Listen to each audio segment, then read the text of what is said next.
یہ کہانی ایسی ہے جس کو سن کے آپ کے رونگٹے کھڑے ہو جائیں گے۔ میرے ساتھ جو فرزانہ موجود ہے، اس کے ساتھ دن رات ظلم کیا جاتا ہے اور آج تک اس کو پاکستانی ہونے کا حق حاصل نہیں ہے۔ کیوں؟ کہ انڈیا سے آئی ہے اور یہ حق چھیننے والا کوئی اور شخص نہیں، اس کا شوہر ہے۔ سب سے حکمرانوں سے میں یہی اپیل کرنا چاہ رہی ہوں، خدا را میری مدد کرے۔ ایک بے بس مجبور ماں آپ کے سامنے ترلے کر رہی ہے، فریاد کر رہی ہے۔ میرا کوئی نہیں ہے یہاں پر سوائے یہاں کے عوام، یہاں کے حکمران اور اللہ کے سوا۔ میرے بچے مجھ سے نہ چھینے جائے، پلیز میم رحم کرے، میری التجا سنے، میری فریاد سنے، مجھے کوئی امداد دے، مجھے کوئی امداد دے، مجھے کوئی امداد دے۔ السلام علیکم، میاں عبداللہ آپ کی خدمت میں حاضر ہے۔ میرے ساتھ جو خاتون بیٹھی ہے اس کا نام فرزانہ ہے۔ اس کی پاکستانی شخص کے ساتھ محبت کی شادی ہوتی ہے ابو ظبی کے اندر، 2 بچے پیدا ہوتے ہیں اور پاکستان لے کے آیا جاتا ہے۔ لیکن اس عورت کے ساتھ جو ظلم اور بربریت اختیار کی جاتی ہے، اس عورت کے اوپر تشدد کیا جاتا ہے اور آج تک اس عورت کو نیشنلٹی نہیں دی گئی۔ ناظرین، محبت کی آپ نے بہت داستانیں سنی ہوں گی، لیکن یہ کہانی ایسی ہے جس کو سن کے آپ کے رونگٹے کھڑے ہو جائیں گے۔ میرے ساتھ جو فرزانہ موجود ہے، اس کے ساتھ دن رات ظلم کیا جاتا ہے اور آج تک اس کو پاکستانی ہونے کا حق حاصل نہیں ہے۔ کیوں؟ کہ انڈیا سے آئی ہے اور یہ حق چھیننے والا کوئی اور شخص نہیں، اس کا شوہر ہے۔ تمام کہانی جانتے ہیں، اس سے کس طرح محبت ہوئی، کس طرح یہ پاکستان آئی، ان سے بات کرتے ہیں۔ السلام علیکم وعلیکم السلام۔ فرزانہ، کیسی ہیں آپ؟ میں ٹھیک، اللہ کا شکر۔ فرزانہ، سب سے پہلے مجھے بتائیے گا کہ کس طرح آپ کی اپنے شوہر کے ساتھ ملاقات ہوئی، شادی ہوئی، کیسے یقین آ گیا ایک پاکستانی پہ یا انجان شخص پہ ایک غیر ملک میں؟ میں ابو ظبی میں 2008 میں کام کرنے آئی تھی، سلون کا، انڈیپینڈنٹ عورت تھی میں۔ تو 2015 میں اس سے ملاقات ہوئی۔ اس سے یقین کرنے کا یہی اسباب ہے کہ یہ بڑے اچھے سے میرے ساتھ حسن سلوک سے پیش ہوتا تھا اور بتاتا میں اتنا سخی ہوں اور میں لوگوں کی مدد کرتا ہوں۔ میری جتنی شادی ہوئی پچھلی، وہ میرے ساتھ اچھی نہیں تھی۔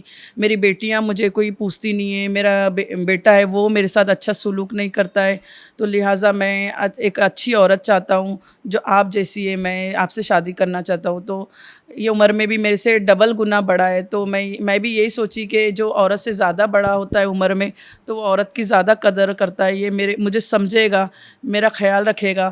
تو بس یہی دھوکے میں نے اس سے شادی کرنے کے لیے راضی ہو گئی۔ لیکن شادی کی میں نے ایک ہی شرط رکھی تھی کہ میں نے ابو ظبی میں رہنا ہے۔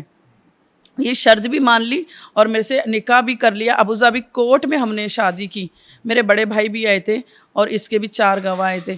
بس یہ شادی ہونے کے بعد 1-2 سال کچھ اچھا گزارا۔ 2 سال میں میرے 2 بیٹے ہو گئے۔ اس کے تیسرے سال میں پھر اس نے لڑائیاں شروع کر دی۔ لڑائیوں کی بھی وجہ یہ ہے کہ اس کی جو بیٹیاں ہیں وہ شادی شدہ ہے اور اس کی بے جا مداخلت میرے گھر میں بہت زیادہ ہے۔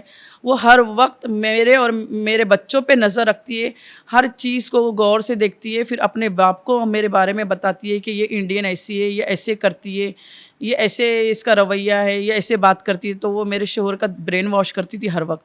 اس کی وجہ سے میرے شوہر ہے نا پھر میرے پر تشدد کرنا شروع کیا اور ایسا تشدد کرتا تھا کہ میں مری یا زندہ بھی اس کو کچھ پتہ نہیں چلتا تھا۔ یہ بس مارتا تھا، گھر سے نکل جاتا تھا، میں ناک سے خون میرے بہتا تھا، میرے ہونٹ پھٹ جاتے تھے، میری آنکھیں کالی نیلی ہو جاتی تھی۔ یہ کبھی میڈیکل کے لیے نہیں لے کر گیا، نہ میرا حال لیتا تھا، نہ اس کو کوئی بات کا افسوس ہوتا تھا۔ جیسے اس کو دیکھ کر تو مجھے اب ایسے لگتا ہے کہ یہ بہت بڑا کھلاڑی ہے، عورتوں سے شادی کرنا، ان کو استعمال کرنا اور ان کی زندگی تباہ برباد کرنا۔ کیونکہ میرے سے پہلے بھی اس کی 3-4 بیویاں ہو چکی، جس کے ساتھ اس نے سب یہی ڈرامہ کیا ہے۔ ان کو تھوڑا زیور بنا دیتا ہے، ان کا زیور چھین لیتا ہے، ان کے تھوڑے پیسے رہتے وہ پیسے چھین لیتا ہے۔ میرے ساتھ بھی یہی کر رہا ہے۔ میرے گھر میں کوئی میں خرچے کا پیسہ رکھوں وہ پیسے اٹھا لیتا ہے، کہیں یہ پیسے اپنے پر نہ لگا لے، کچھ خرچ نہ کر لے۔ مطلب اس کا اس طرح سے تشدد ہے، اس طرح سے باریکی باریکی چیزیں کو اگر غور سے دیکھا جائے نا تو ایسا لگتا ہے یہ انسان کو عورت کی قدر ہی نہیں ہے۔ نا مجھے بتائیے گا کہ آپ کے جو شوہر ہیں کیا ان کی دماغی حالت ٹھیک ہے؟ ہاں، یہ بہت بڑا اچھا سوال ہے۔ ان کی دماغی حالت ٹھیک نہیں ہے، کیونکہ ان کے جو خاندان میں نا جتنے بھی جس کو بھی بڑھاپا چڑھتا ہے نا تو ان کا ہے نا دماغ خراب ہونے لگتا ہے, یہ پاگل کی طرف جاتے. اب مجھے سب جب میرا اسٹوری سنتے نا سب مجھے یہی بولتے کہ ان کے دماغ میں کوئی مسئلہ ہے, اور مجھے بھی اب یقین ہونے لگا ہے کہ واقعی میں ان کا دماغی کوئی پرابلم ہے. فرزانہ, آپ نے کبھی اپنے شوہر کو کہا نہیں, اتنی محبت کی شادی آپ نے کی اور ایک دوسرے ملک میں کی, اپنے شوہر کو کہا نہیں کہ مجھے پاکستانی شہریت لے کے دیں, آپ کے بچے جو ہیں وہ بھی پاکستانی شہری ہیں, تو کیا انہوں نے کہا؟ میں کافی دفعہ اس کو بولی کہ مجھے یہاں کی نیشنلٹی لے کر دے تاکہ میں مطمئن رہوں, مجھے بلیک میل نہ کیا جائے. تو وہ بولتا تھا نیشنلٹی نہیں ملتی ہے, ٹھیک ہے یہ جو ویزا ہے یہ بھی صرف 2 مہینے کا یا 3 مہینے کا ایسے ہی میرا لگتا تھا. تو اس کے بعد پھر یہ دھیان نہیں دیتا تھا, اور نہ مجھے اپنے اسٹیٹس کے بارے میں کچھ خاص بتاتا تھا, نہ اپنے ساتھ مجھے کہیں کوئی قانونی میرے معاملے وہاں پر لے کر جاتا تھا. تو اس نے ہر چیز کو چھپا کے رکھا تھا کیونکہ اس کے دل میں چور تھا, یہ میرے ساتھ یہی کرنا چاہتا تھا. اب تو میری شادی کو خیر 10 سال ہو گئے, وہ بھی میری کوشش کی وجہ سے اس کے ساتھ میں 10 سال گزاری. بس یہ اس لیے بلیک میل کیا جا رہا ہے کہ اس نے ماشاءاللہ میرے بچوں کے نام پہ کافی پراپرٹی نام پہ کیے. تو اب اس کی بیٹیوں نے اس کا ذہن یہ بنایا ہے کہ یہ عورت جو ہے یہ لالچی ہے, یہ نا بچوں کی پراپرٹی ہڑپ کر لے گی, اور اسے نا اسے بہتر ہے کہ اسے نا اپنے ملک بھیج دے, بچے چھین لے اور بچے ہمارے حوالے کر دیا جائے. سوتیلی بہنیں اور سوتیلی ماں, اس نے اس کا ایک مائنڈ بنایا ہے, اور یہ سب کو کہتا پھرتا ہے کہ یہ میری جو وائف ہے ان بچوں کی ماں یہ لالچی ہے. تو دیکھیں مجھے یہ بتائے کوئی ماں لالچ پنا کر کے اپنے پاس وراثت جمع کر کے کیا کریں گی, مریں گی تو لے کر جائے گی ساتھ میں؟ نہیں, اس نے اپنے اولاد کے لیے ہی رکھنا ہے. اولاد کے لیے ہر ماں باپ سیونگ کرتے, اور کوئی ماں اتنی بری نہیں ہوتی ہے. آج تک کوئی جو پیدا کی ہوئی ماں ہوتی ہے وہ اپنے اولاد کا کبھی برا نہیں چاہتی. میرے سے اچھا ویلفیئر میرے بیٹوں کا, ان کی پراپرٹی کا دنیا میں کوئی نہیں کر سکتا.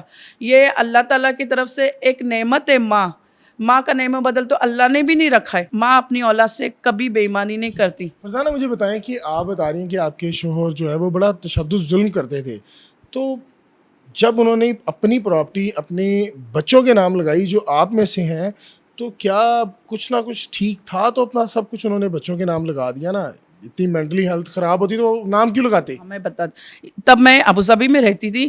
میں کہہ رہی ہوں نا, جب یہ نا اپنے بیٹوں کے لیے نا دعائیں مانگتا تھا کہ میرے پاس اتنی وراثت ہے, اللہ پاک مجھے بیٹے دے دے. یہ 8 سال سے دعائیں کر رہا تھا. تو میں تینوں بیوی سے اس کو بیٹے نہیں ہوئے.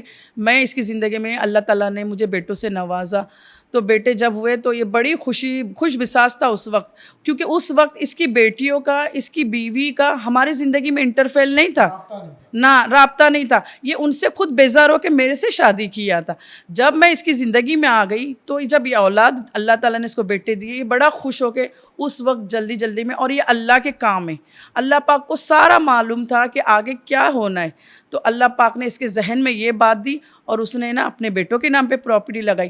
اس کے بعد جیسے اس کی بیٹیوں کو, اس کی بیوی کو معلوم پڑا کہ بچوں کے نام پہ پراپرٹی لگ گئی ہے, تب پھر وہ ہماری زندگی میں انٹر ہونے لگے اور مجھے برا بنانے لگے, تاکہ اب وہ اپنے باپ کا برین واش کر کے مجھے اپنے بچوں سے الگ کرے اور بچوں کے ساتھ یہ پراپرٹی خود قبضے میں کر. ڈاکومنٹس جو ہیں جو بچوں کے نام پراپرٹی ہے وہ آپ کے پاس ہیں؟ میرے پاس کوئی شے نہیں ہے, یہ رہنے ہی نہیں دیتا, ساری چیزیں اس کے پاس ہے. اچھا, آپ کو اس ٹائم نیشنلٹی نہ لے کے دینے کا مقصد یہ ہے کہ آپ کو وطن واپس بھیج دیا جائے, اور یہ جو بچوں کے نام پراپرٹی ہے وہ ان کے پاس ہی رہے؟ جی, اس کی یہی سازش ہے کہ مجھے وطن بھیج دیں اور بچوں کی پراپرٹی کے سمیت بچوں کو اپنی بیوی جو ان کی سوتلی ماں ہے اور اپنی بیٹیوں کو کر دے, یا پھر ان کی پراپرٹی کچھ طریقے سے اپنے واپس نام پہ کر لے اور یہ بچوں کو ہاسٹل میں ڈال دے. کیونکہ اس نے خود بولا ہے کہ ان کی ماں اپنے ملک چلے جائے اور ان بچوں کو میں ہاسٹل میں ڈالوں. یہ بات مجھے معلوم پڑی, تب سے میں ایک دم الرٹ ہو گئی. میں ڈر کے مارے کہیں باہر نہیں نکلتی, بچوں کو میں 1 منٹ بھی اپنے سے جدا نہیں کرتی, کہ مجھے خوف ہے کہیں یہ میرے بچے نہ چھین لے میرے سے, کوئی طریقے سے کہیں لے کر نہ چلے جائے. مجھے بتائیں کہ اس ٹائم جو آپ کے پاس نیشنلٹی ہے, ویزا ہے, کس ملک کا؟ جی, میرا نیشنلٹی تو انڈیا کی ہے, ویزا تو یہاں کا ہی ہے, پاکستان کا. ابھی فی الحال مجھے اس کے بارے میں انفارمیشن لینی ہے کہ میں کس طرح سے اپنا ویزا خود لگاؤں, کیونکہ میرے شوہر کا تو خود پتہ نہیں ہے 8-10 دن سے وہ کدھر ہے, کیا ہے. وہ ہمارا کوئی حال نہیں لے رہا, نہ ہمیں کوئی خرچہ دیتا ہے, نہ بچوں کی اسکول ہے, کوئی ہمارے لیے اس کی طرف سے امداد نہیں ہے. وہ کوئی ہماری فکر نہیں کر رہا ہے. کیا اپیل کرنا چاہیں گی اعلیٰ حکام سے جو آپ کو دیکھ رہے ہیں؟ بس سارے حکمران پاکستان سے، میں مریم نواز سے، سر شہباز شریف سے، سب سے حکمرانوں سے میں یہی اپیل کرنا چاہ رہی ہوں، خدا را میری مدد کرے. ایک بے بس مجبور ماں آپ کے سامنے ترلے کر رہی ہے، فریاد کر رہی ہے. میرا کوئی نہیں ہے یہاں پر سوائے یہاں کے عوام، یہاں کے حکمران اور اللہ کے سوا. میرے بچے مجھ سے نہ چھینے جائے، میرے بچے کوئی نہ چھینے میرے سے، مجھے اس ملک سے نہ نکالا جائے. میری مدد کرے، میری مدد کرے. میں مریم نواز سے میں خاص گزارش کرتی ہوں، میم آپ بھی ایک ماں ہو، ایک خاتون ہو، آپ سے زیادہ مجھے میرے تکلیف کو کوئی نہیں سمجھ سکتا. میرے بچے اگر میرے سے چھین گئے، وہ اپنی سوتلی بہنیں اور سوتلی ماں کے ساتھ کیسے رہیں گے؟ پلیز میم رحم کریں، میری التجا سنیں، میری فریاد سنیں، مجھے کوئی امداد دے، مجھے کوئی امداد دے، مجھے کوئی امداد دے. جی ناظرین، آپ نے فرزانہ کی تمام گفتگو جانی، جس کے جو آنسو ہیں وہ چیخ چیخ کر بتا رہے ہیں کہ کتنی بربریت ان کے ساتھ کی گئی، کتنا ظلم کیا گیا. اور یہ آنسو کا مقصد جائیداد دولت نہیں ہے، کیونکہ یقیناً جب ہم بھی اس دنیا میں آئے تھے اور ہمارے بھی والدین اس جن کے ہیں، اللہ ان کو صحت تندرستی دے، جن کے چلے گئے ہیں، کہ انہوں نے بھی دیکھا ہوگا کہ وہ اپنے ساتھ کیا لے گئے. لیکن باپ اور ماں کے لیے سب سے زیادہ جو تکلیف ہوتی ہے وہ اولاد کی ہوتی ہے. اور اس ٹائم یہ ماں اولاد کے لیے جو ہے رو رہی ہے اور تڑپ رہی ہے. اور اگر کوئی دیکھنے والے میرے کسی کے پاس ایسا سورس ہو کہ اس خاتون کو پاکستان کی نیشنلٹی مل جائے تو خدا را ان کی ہیلپ کی جائے اور ان کی مدد کی جائے. کمنٹ سیکشن میں اپنی رائے سے مجھے ضرور آگاہ کیجیے گا. مجھے دیجیے گا اجازت. اللہ حافظ.